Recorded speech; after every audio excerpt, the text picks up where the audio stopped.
Good morning. So this morning we are going to review chapter 24 and move into chapter 25. The last chapter 24, 25, and then getting into chapter 26 can seem a little bit repetitive. In chapter 24 we were dealing with Felix. Chapter 25 today we're going to be talking about Festus. And then we're going to get into a little bit with King Agrippa today, and then he'll be the focus of next week, chapter 26, 24, 25, 26. Those three chapters. We get three different characters. We've got governors, we've got kings, so we've got relationships between these different individuals that are leaders in Judea and in the region. So some of it is a little bit repetitive with the theme of what it is that Paul has been accused of. But we're going to really focus today on the fact that Jesus reminds his disciples that his followers will be brought to give an account, to be witnesses of him, and sometimes even standing before kings, as Paul is going to today, King Agrippa. This morning I'd like to start with a hymn from the mission section of the hymnal. This is one that's not very familiar.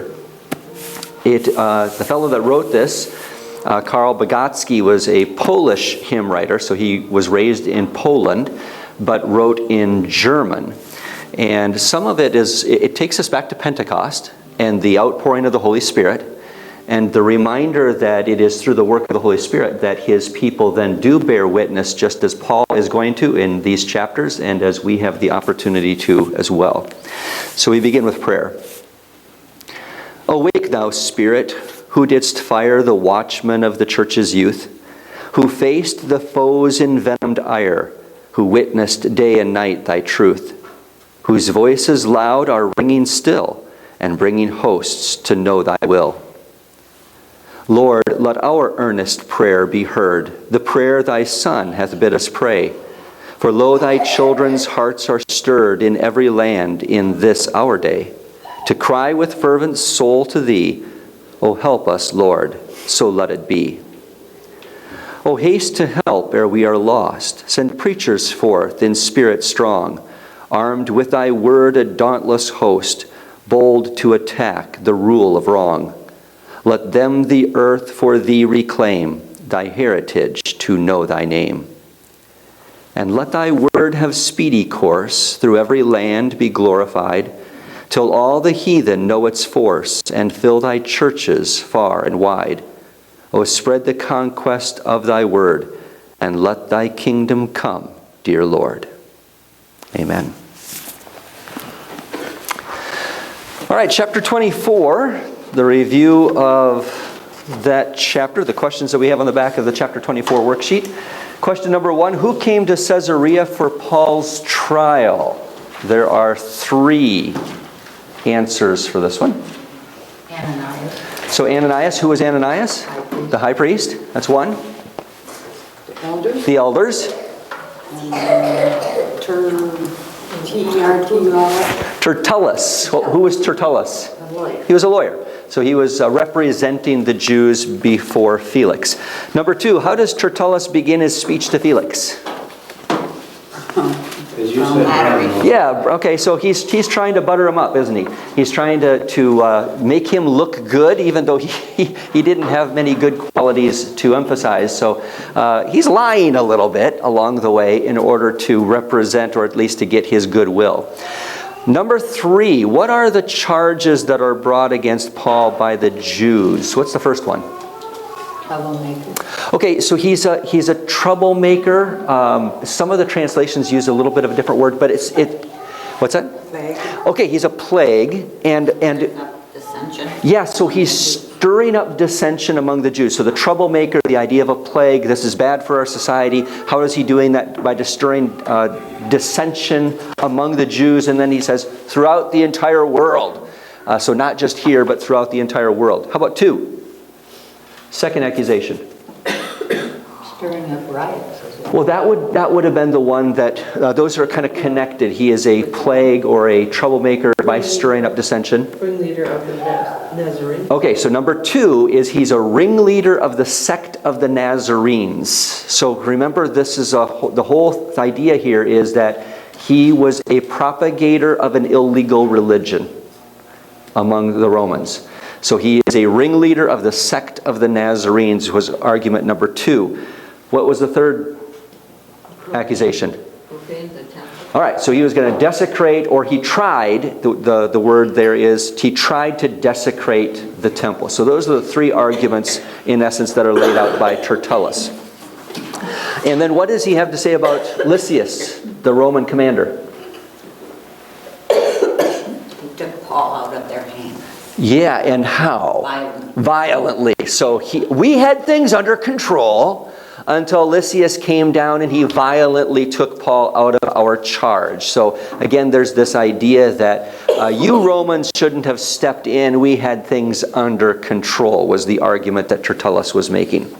Number 5, who verified the charges he had made? The Jews. The Jews. Okay. But remember, they said, yeah, it's all true, but they didn't have any proof. They didn't have any witnesses for all of this, even though there were these people that were saying, yeah, it's true. Number 6, what does Paul say about the charges made by the Jews? We have 2 blanks here.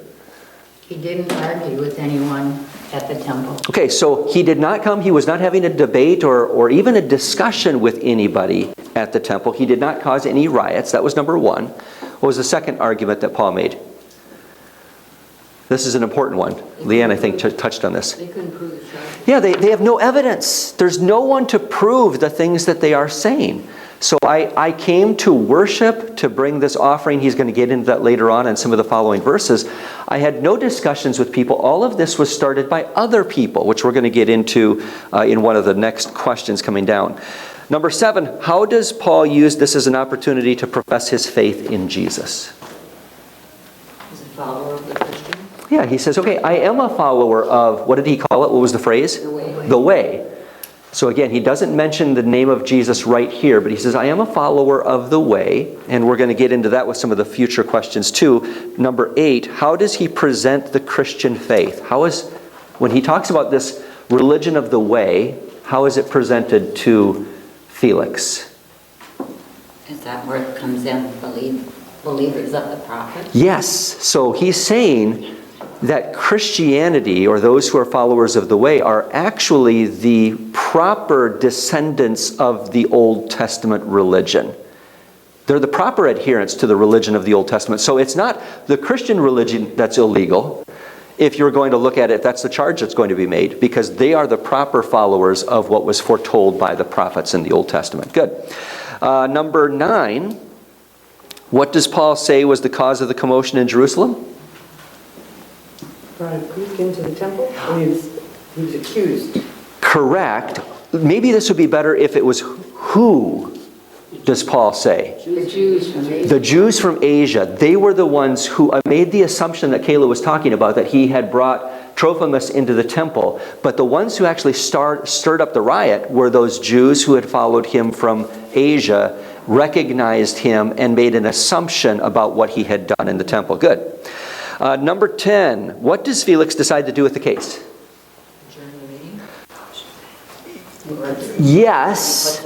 Yeah, he puts it off. He postpones it. He said, okay, and until when? Wait for Lysias' testimony. Okay, so we're going to postpone this for now. We'll wait for Lysias to come from Jerusalem in order to hear what he has to say. So he wants to put this off if he can.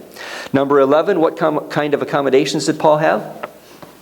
Gives him liberty and allows him to have visitors. Okay, so he is in custody, but he's sort of like house arrest. So he has freedom for people to come and go. He can have discussions with people. So there is a certain amount of freedom in his custody. What does that imply? He's not guilty. Yeah, it implies that Felix knows that he's not guilty. Otherwise, he wouldn't have granted him that freedom. So again, that tells us something along the way. 12, what was Felix hoping for? A bribe. And do you remember why we talked a little bit about the possibility of why he was hoping for a bribe? Because he came to Jerusalem with money. Yeah, because Paul mentioned the fact that he had come to bring this offering for the poor in Jerusalem. So it's possible that Felix thought, oh, this guy's got wealthy backers. And so they're going to want to spring him. All I have to do is wait until he gets tired of sitting around, and then they'll and that was very common in those days. It's common today too. Seriously, especially if you're in third world countries and places. I can't tell you all of the times when I was in Africa serving as a part-time missionary where people were expecting a bribe. Crossing borders, all kinds of things like that. And I just told them, nope. There was one time I thought I was going to get left behind at the Uganda border because I wasn't going to pay the bribe. And so they expect it, but I told them, I said, you have no authority to hold me here. I'm going to go. So they didn't push it. 13, how long was Paul in prison? 2 years. 2 years. All right, so that gives us a little bit of an idea of how long this has gone on. Imagine sitting in prison. Now, it is house arrest, so it's a little bit easier than being in a jail cell. But still 2 years. Imagine how frustrating that would be for Paul as he was sitting there waiting. Felix kept bringing him out, saying, hey, I want to hear you again, but only to give him the opportunity to pay him the bribe. And so, again, as we see things moving forward now with Festus, you kind of have to keep in mind, Paul's been sitting there for 2 years waiting to be released, knowing that he was innocent, knowing that his captor knew that he was innocent, but still sitting and waiting. Do you think he knew that he wanted to try? Do you think Paul? Oh, just from experience, I'd say yes. Generally, people that want a bribe make it pretty clear that they're expecting a bribe. And they don't call it that, but they'll say, if you, sometimes they actually call it a fee. They'll say, if you give me the fee that you're required to give me, then I'll let you go. So sometimes they twist it because they don't want to get caught. Sometimes in certain countries it's sort of expected that you're going to ask for a bribe, but they know it. It's, they're greedy, and that's the way that they make a little bit of extra money. So my guess is that Paul, yes, he understood that he was expecting a bribe, but he wasn't going to give it to him. All right, any thoughts on chapter 24? So chapter 25, we're going to be introduced to a new governor. Felix was, at the very end of chapter 24, Felix was recalled to Rome for inability to perform his duties. So that didn't go well for him. And they replaced Felix with a new governor whose name is Festus. We were introduced to them at the end of chapter 24. So if you look back to verse 27, chapter 24, after 2 years had passed, Felix was succeeded by Porcius Festus.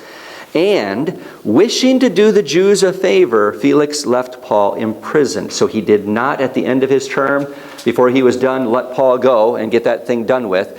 He wanted to do the Jews a favor, so he left him in prison. So we're picking it up with Festus now. Festus is taking over. And as he begins his role as governor, he's going to make a journey to Jerusalem. He's going to visit what is a very difficult place to rule. And he probably heard that from his predecessors. Make sure that things are going well in Jerusalem. If things are going well in Jerusalem, you're going to be just fine. So he spends at least a week in Jerusalem. And then we're going to be introduced to Herod Agrippa II. So he's not called that in our text, but we'll get into the Herodian chart in just a little bit.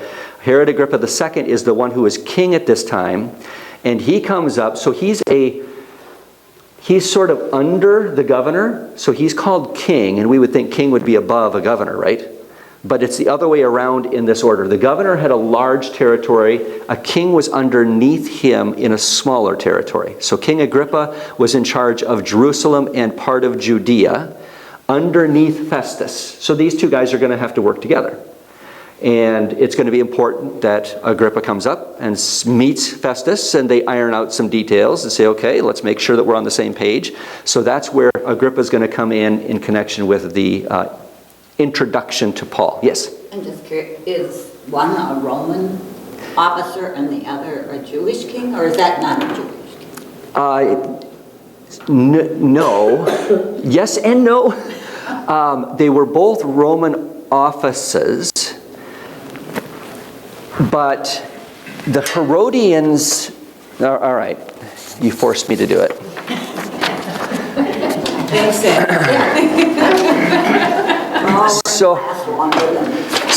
I was planning to do it. So this is the Herodian family tree, and it is an ugly family tree, but it is helpful to understand the history here. So at the top, actually, we should probably go back one more generation. So Herod the Great is probably the most familiar of all of the Herodian kings. Now, the Herodians were Edomites. Who were the Edomites?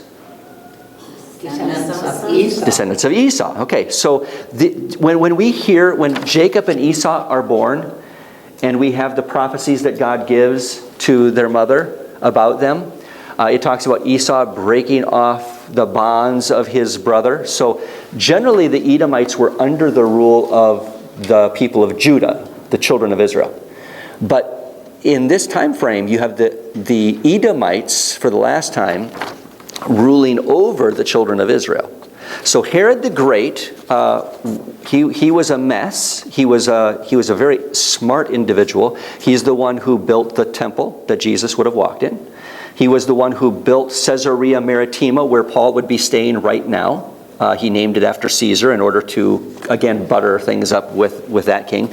He was also the king who did kill all of the babies in Bethlehem and tried to kill Jesus. So this Herod, he had 8 wives. And a lot of those were political related. So he would marry somebody in order to solidify political boundaries and things like that. And again, that was very important for him. So you have some of the wives that are listed here, and then some of their children. And not all of the children became famous, but a lot of them do. So you have Herod the Great, who tried to kill Jesus. And then you have a bunch of, so these are his wives in the brownish reddish that are listed there. And you have the descendants. So again, I'm not going to go through all of these, but a lot of these descendants play a very important role in biblical history. So all the way over on the right-hand side, you have Philip the Tetrarch.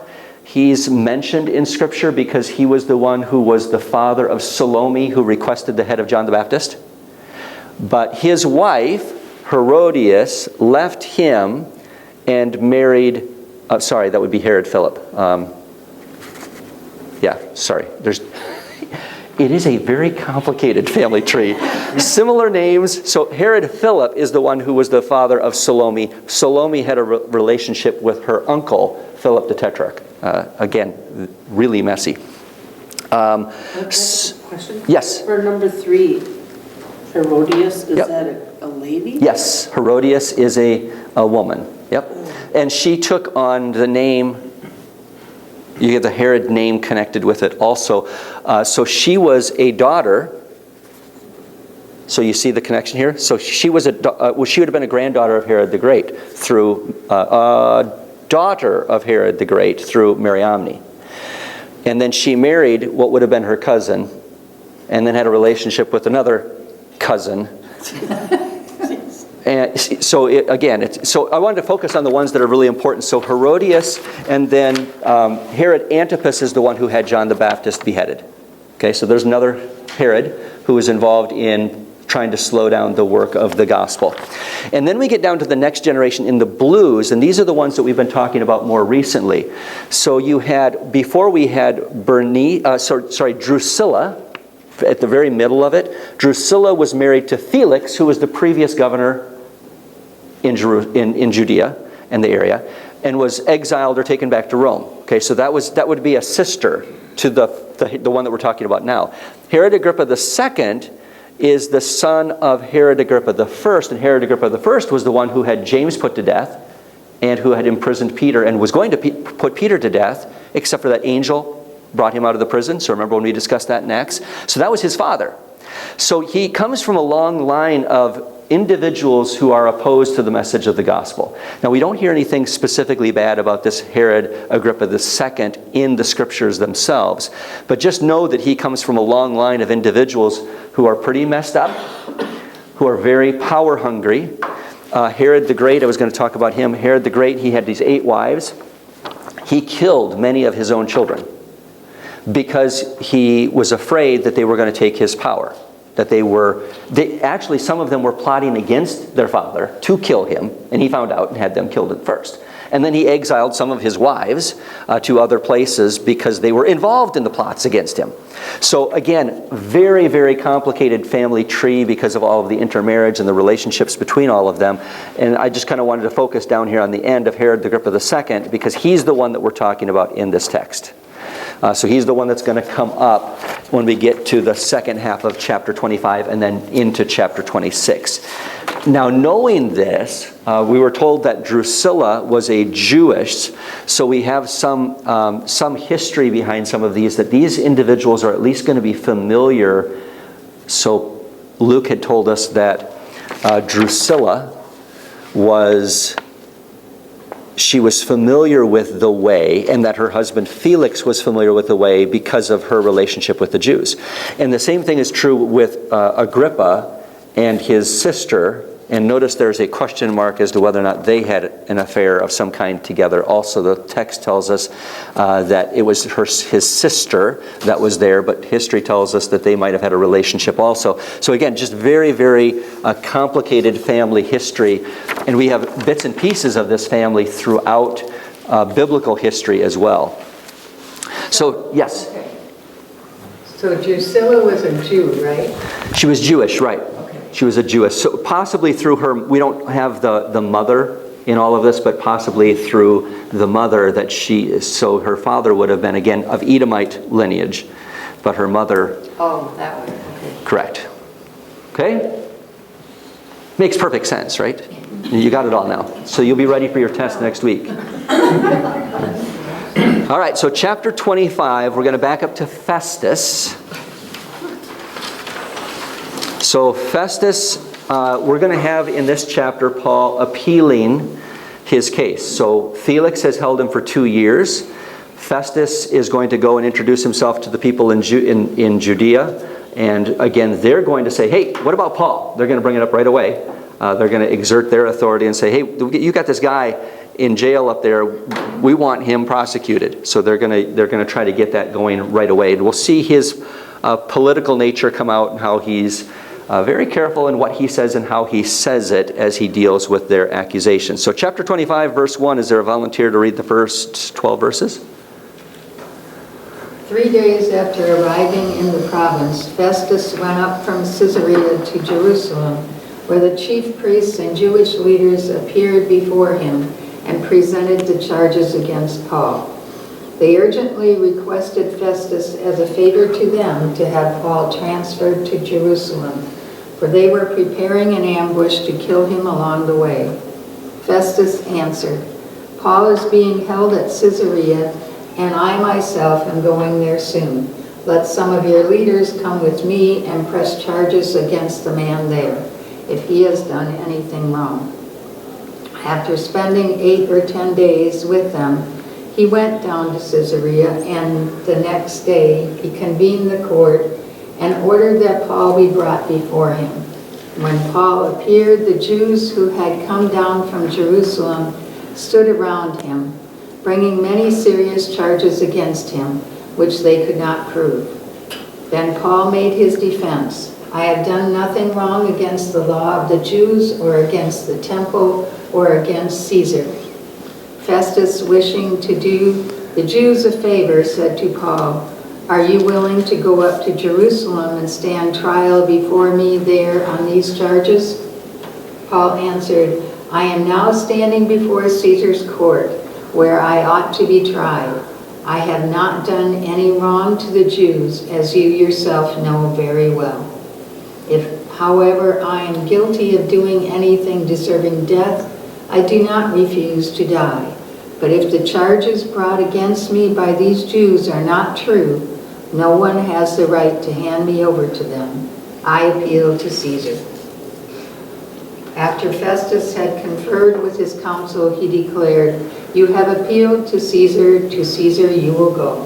All right, so at the very beginning here, you have Festus. He comes to Jerusalem. He's going to meet with the people there, get to introduce himself, etc. First thing that comes up, as far as Luke tells us, is the situation with Paul.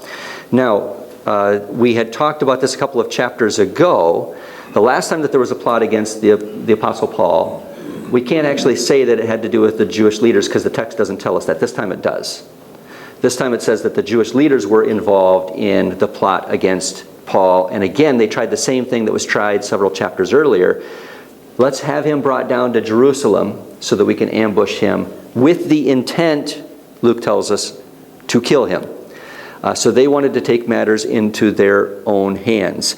And the implication here with Luke in this chapter is that this was the leading men of the Jews and the chief priests. So this would have been the religious leaders in this case that were involved in this. So this is 2 years later. 2 years later, and they have their sights set on the Apostle Paul. So their request is to have Paul brought to Jerusalem. They can't carry out the plot unless he's transported back down to Jerusalem.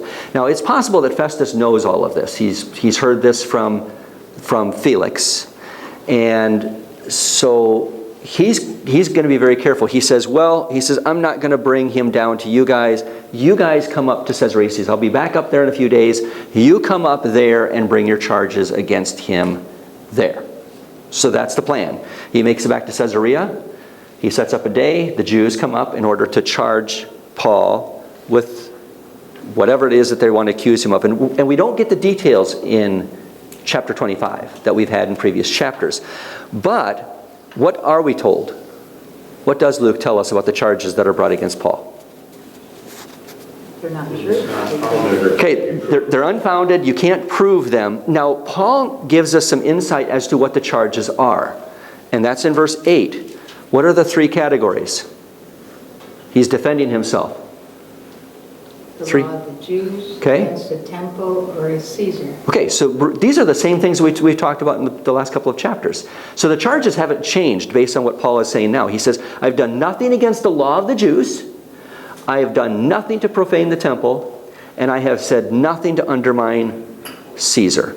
So the charges haven't changed again in 2 years. And he's saying, again, there's no evidence, there's no proof for anything. I've done nothing for which I have been charged. But then we're told in verse 9, nothing changes. Festus, wanting to do the Jews a favor. How many times have we heard that about Roman governors? Right? Back up to chapter 24, 27. Felix wanted to do the Jews a favor. Can you think of another governor that wanted to do the Jews a favor? Pontius Pilate, who wanted to make the Jews happy by giving them Jesus. So there's a common theme that's going on here in the Gospels when it comes to Roman governors. This was a trouble spot for the Romans, and they knew it. And there were a whole bunch of Roman governors that were pulled back to Rome. Pilate was, Felix was, Festus was concerned, hey, this is a bad pattern to be following in. He wanted to make this work also. But it was actually by trying to make the Jews happy that things got worse, because what happens? You try to make people happy, they're just going to want more and more and more and more. And you're never actually going to make them happy. They're just going to realize they can manipulate you and get what they want. It's kind of like kids. Except for it doesn't stay with kids, does it? It grows into adults. When you train an individual, that's what they get. They're going to become that as an adult also, where they get what they want, and they push buttons until they get what they want. So Festus, wanting to do the Jews a favor, asked Paul, hey, would you be willing to go down to Jerusalem and stand trial? Now think about this from Paul's perspective for just a minute. What has Paul come to the realization of at this point? He's kind of in charge. Okay. I mean, he's kind of controlling his own destiny. In a sense, right. What has he learned about Festus? Does Festus have his best interests in mind? No. He's come to that conclusion very quickly, hasn't he? And if Festus doesn't have his best interests in mind in Caesarea, is Festus going to have his best interests in mind in Jerusalem? No. Not a chance. Are things going to be better for Paul in Jerusalem or Caesarea? Caesarea. He knows it's going to be bad news to go back to Jerusalem. He's seen what has happened. Remember, he was beaten several times while he was in Jerusalem. He says this is not a good thing. He's already seen that Festus is willing to be molded by the Jews. And the pressure is only going to get worse in Jerusalem as opposed to being in Caesarea. He says, I'm not going to Jerusalem. So Paul then responds and says, hey, if I have done something wrong, I should be prosecuted and I should be punished. But if I'm innocent, then whatever you're doing, you shouldn't be doing. And so he says, I realize I'm not going to get a fair trial here. I've been waiting for 2 years. And so he says, I appeal to Caesar. Now, this was the right of every Roman citizen. We see the Roman citizenship coming up again. Not any person could appeal for this, but Roman citizens could. So again, we've seen Paul, he has been beaten even though he shouldn't have been beaten. We've seen times where he was going to be beaten and they found out that he was a Roman citizen and didn't beat him. This is a time where he was able to now appeal to Caesar and say, hey, I'm going to go all the way up the ladder and I'm going to go to the highest court in the land and I'm going to have him hear my court. Now, there might have been a little bit more of a rationale behind this. If you remember 2 years earlier when Paul was first arrested, the Lord had told him, you are going to go to Rome. Now, he's been waiting for 2 years. But think about this for just a minute, that one of the charges that has been brought against Paul has to do with whether or not Christianity is a legal religion, right? If he appeals to Caesar and has Caesar hear his case, and Caesar says this is a lawful religion, imagine the implications of that for the spread of the gospel and throughout the Roman Empire. So Paul may have also been thinking about what Jesus had already told him in that promise 2 years earlier, that you're going to be going to Rome, and having that in the back of his mind when he appealed, knowing that the Lord, remember the Lord has also said, I'm going to be with you and you are going to represent me, you are going to be my witness to Rome, that Paul may have thought, this is an opportunity for my fellow Christians, since this is an accusation that's been brought against Christianity. You think that's going to go away? No, not until Caesar steps in and says, yes, this is a legal religion. Now, do you have any idea who the Roman emperor, who Caesar was at this point?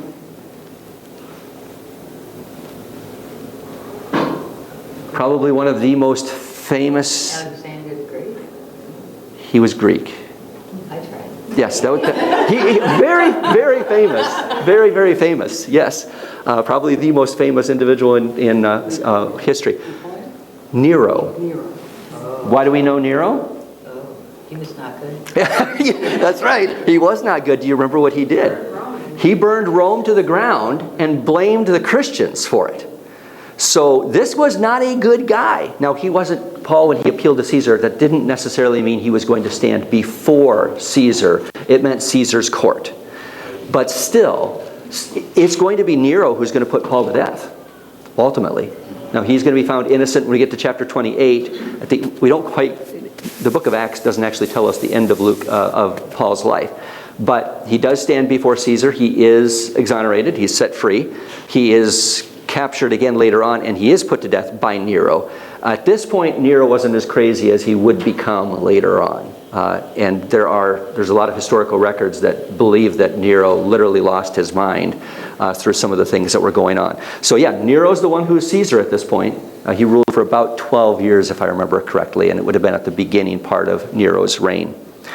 All right, so Festus then consults with his council and says, okay, he's appealed to Caesar. There's nothing else we can do. So he says, to Caesar then you are going to go. Now verse 13, we are introduced to King Agrippa. This is a few days later. Within a matter of weeks, King Agrippa wants to come and meet with Festus. And Festus is going to say, hey, I've got a problem here. This guy's appealed to Caesar, but I need to have an accusation to send along when I send it to Caesar, and I don't know what to put down. I don't know what this guy's guilty of. What am I going to say to Caesar? So he's looking for help from King Agrippa, who again, at least has a Jewish connection that Festus does not. He's going to understand the Jews better than Festus does. And so he's looking for some help. He says, I want you to hear this case, and I want you to help me write something up that I can send to Caesar explaining what's going on here. So verse 13, another volunteer to read for us, verse 13. Go ahead, Sandy. How far do you want? Let's take it to the end, if you don't mind. Now, when several days had elapsed, King Agrippa and Bernice arrived at Caesarea and paid their respects to Festus. And while they were spending many days there, Festus laid Paul's case before the king, saying, there is a certain man left a prisoner by Felix. And when I was at Jerusalem, the chief priests and the elders of the Jews brought charges against him, asking for a sentence of condemnation upon him. And I answered them that it is not the custom of the Romans to hand over any man before the accused meets his accusers face to face and has an opportunity to make his defense against the charges. And so after they had assembled here, I made no delay, but on the next day took my seat on the tribunal and ordered the man to be brought. And when the accusers stood up, they began bringing charges against him, not of such crimes as I was expecting, but they simply had some points of disagreement with him about their own religion and about a certain dead man, Jesus, whom Paul asserted to be alive. And being at a loss how to investigate such matters, I asked whether he was willing to go to Jerusalem and there stand trial on these matters. But when Paul appealed to be held in custody for the emperor's decision, I ordered him to be kept in custody until I send him to Caesar. And Agrippa said to Festus, I also would like to hear the man myself. Tomorrow, he said, you shall hear him. And so on the next day, when Agrippa had come together with Bernice amid great pomp, and had entered the auditorium accompanied by the commanders and the prominent men of the city, at the command of Festus, Paul was brought in. And Festus said, King Agrippa, and all you gentlemen here present with us, you behold this man about whom all the people of the Jews appealed to me, both at Jerusalem and here, loudly declaring that he ought not to live any longer. But I found that he had committed nothing worthy of death, and since he himself appealed to the emperor, I decided to send him.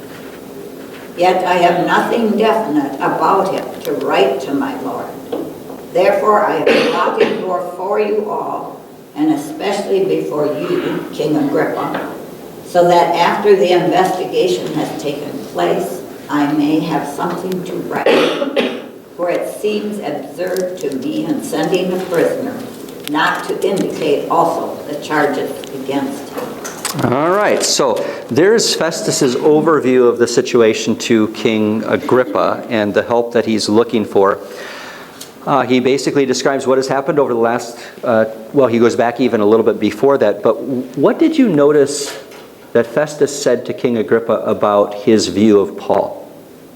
Did you notice? He was in it? Yeah, he admits to Agrippa and before this group, whoever this group is, that he has found nothing that is worthy of death in him, just like Pilate did.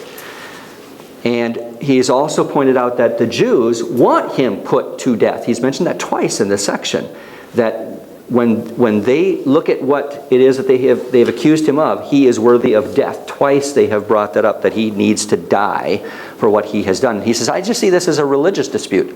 This is a matter of their religion. And did you also notice what specifically he pointed to? What did he catch on about? He's already had enough information from Paul to recognize something very important about the dispute. What is the dispute about? The religious dispute between Jesus and the Jews. They need to specify the charges. Yes. About a man who he claimed had died but is living. Yes, so that's very, very interesting. So he's learned enough about this disagreement between Paul and the Jews to understand this is about the resurrection of Jesus. How many times have we heard that said in the book of Acts? I am on trial today for the resurrection of the dead, Paul has said. Not only ours, but also the resurrection of Jesus. And he says, this is what this is all about. Now, I thought it was kind of interesting because he says at the end there, verse 20, being at a loss how to investigate such matters. Okay, if this is a matter about a guy that died and is said to be alive, you'd think that that would be a fairly easy thing to figure out. Now, maybe he's unfamiliar with Jewish burial practices, but as somebody who's in charge of this, you'd think that you could send some people in to say, okay, let's find out about this Jesus guy who was put to death. Is he still dead or not? And then you'd think that if he did a little bit of investigation, what would he find out? What do you think is the first thing he's going to find out if he sent some guys to do some investigation about the resurrection of Jesus from the dead? That's probably not the first thing he's going to find out. Who's he going to talk to first, most likely? The Jews? The Jews.